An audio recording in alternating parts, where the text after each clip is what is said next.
ఈరోజు సిబిఐ రిపోర్టులో ఇచ్చిన నివేదికలో బోలే బాబా మాల్గంగా, వైష్ణవి, ఏఆర్ డైరీలకు బోలే బాబా నుంచి కల్తీ నెయ్యి అందింది అని చెప్పినారు. అలాగే ప్రీమియర్ డైరీ, ఈ ప్రీమియర్ డైరీ 2013వ సంవత్సరం నుంచి ప్రీమియర్ డైరీ మరియు ఆల్ఫా డైరీనే 90% పైగా నెయ్యిని సరఫరా చేసింది. దానికి స్పష్టమైనటువంటి ఆధారాలు మా దగ్గర ఉన్నాయి. దీని మీద సిబిఐ ఎంక్వైరీ వెయ్యాల. ఈ రోజున ప్రీమియర్ డైరీ కూడా బోలే బాబా దగ్గర నుంచే నెయ్యి సరఫరా చేసింది అని స్పష్టంగా సిబిఐ తన నివేదికలో స్పష్టీకరించింది. ఇదే ప్రీమియర్ డైరీ 2013 నుంచి టీటీడీకి నెయ్యి సరఫరా చేసింది. దీని మీద సిబిఐ ఎంక్వైరీ వేసేటువంటి దమ్ము ఉందానని అడుగుతున్నాం. మేమేదో సరళము చేశాము కాబట్టి, టెండర్ నిబంధనల్ని సరళం చేశాము కాబట్టి ఈ రకమైనటువంటి కల్తీ జరిగింది అని చంద్రబాబు నాయుడు చెప్తున్నాడు. సరళం చేసింది 21లో.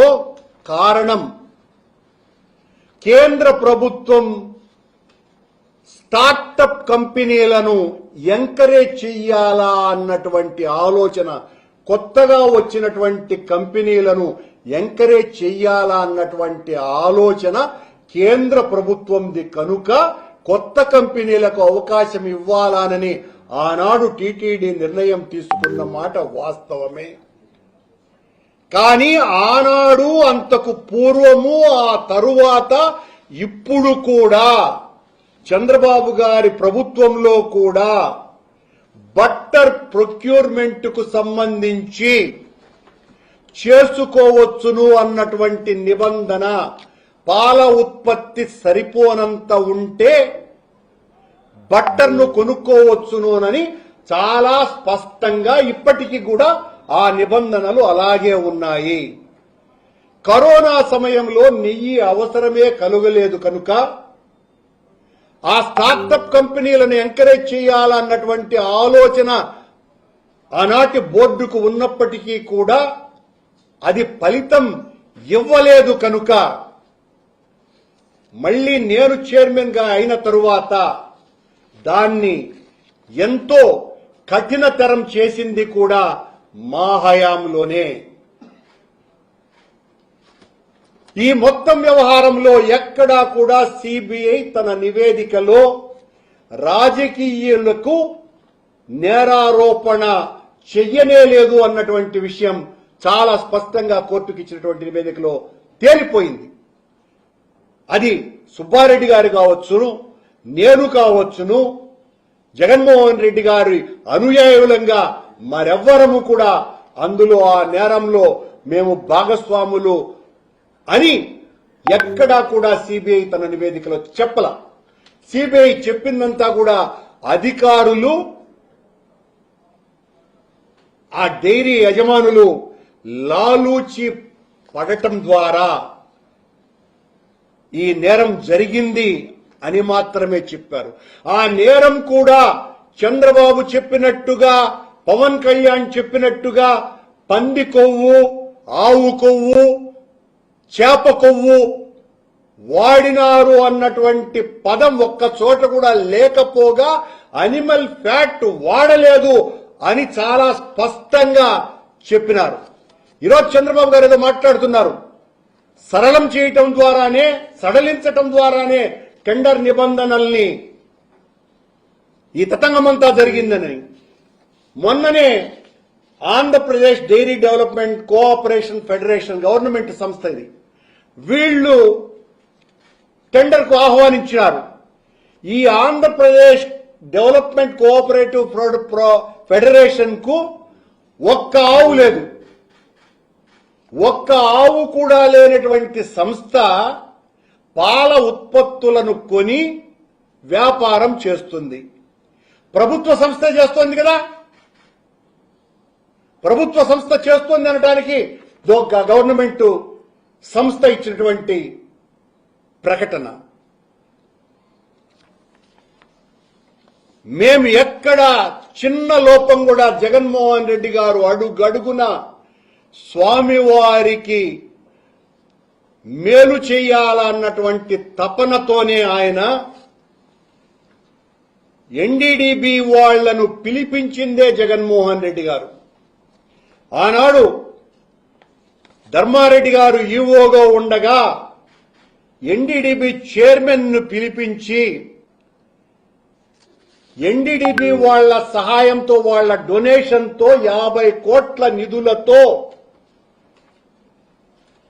గిర్ సాహివాల్ ఇలాంటి ఆవులతో తీసినటువంటి నెయ్యిని ఆవుల ద్వారా ఒట్టి ఎద్దులు రాకుండా దూడలు పూర్తిగా పెయ్య దూడలనే తీసుకొని వచ్చేటువంటి కార్యక్రమం చేయటం ద్వారా అధిక పెయ్యలను ఉత్పత్తి చేస్తూ అవన్నీ కూడా పంచాలన్నటువంటి నిర్ణయం తీసుకునిందే జగన్మోహన్ రెడ్డి గారు. ఆ నెయ్యి స్పష్టంగా చాలా బాగుండాలి అని ఆయన తీసుకున్నటువంటి నిర్ణయం కారణంగానే బీటా సైట్ స్టెరాలసిస్ టెస్ట్ అన్నది అప్పటి వరకు లేనే లేదు.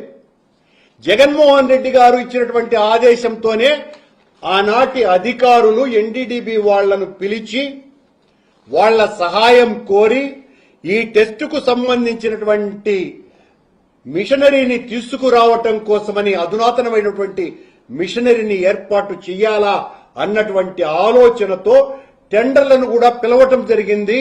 దాదాపు 3 టెండర్లలో ఎవరు పాల్గొనలేదు. ఆ తరువాత ఎన్డీడీబీ వాళ్ళు వచ్చి టీటీడీతో ఒక ఒప్పందాన్ని కూడా కుదుర్చుకోవటం జరిగింది.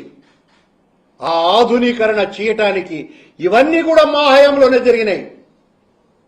ఒక్కటి కూడా మీ హయాంలో జరిగిందేది లేదు. నెయ్యికి సంబంధించినటువంటి ప్రామాణికతల్ని మెరుగుపరచటానికి 5.5 కోట్లతో మిషనరీ కొనుగోలుకు సంబంధించి టెండర్లను వదిలింది మేమే. దాని సహాయానికి మా హయాంలోనే దాత వచ్చి రావటం జరిగింది. ఆ తరువాత మేము ప్రభుత్వం నుంచి వెళ్లిపోయాం కాబట్టి ఇప్పుడు ఈ బీటా సైట్ స్టెరాలసిస్ టెస్ట్ కు సంబంధించినటువంటి కార్యక్రమాలు ఇప్పుడు జరుగుతున్నాయి. మీ హయాంలో మీరు చేసిందేంటి? ఏమీ లేదు. ఏమీ లేకపోగా మా మీద నిందారోపణలు వేయటమే తప్ప ఏ రకమైనటువంటి పని మీరు చేయటం జరిగింది?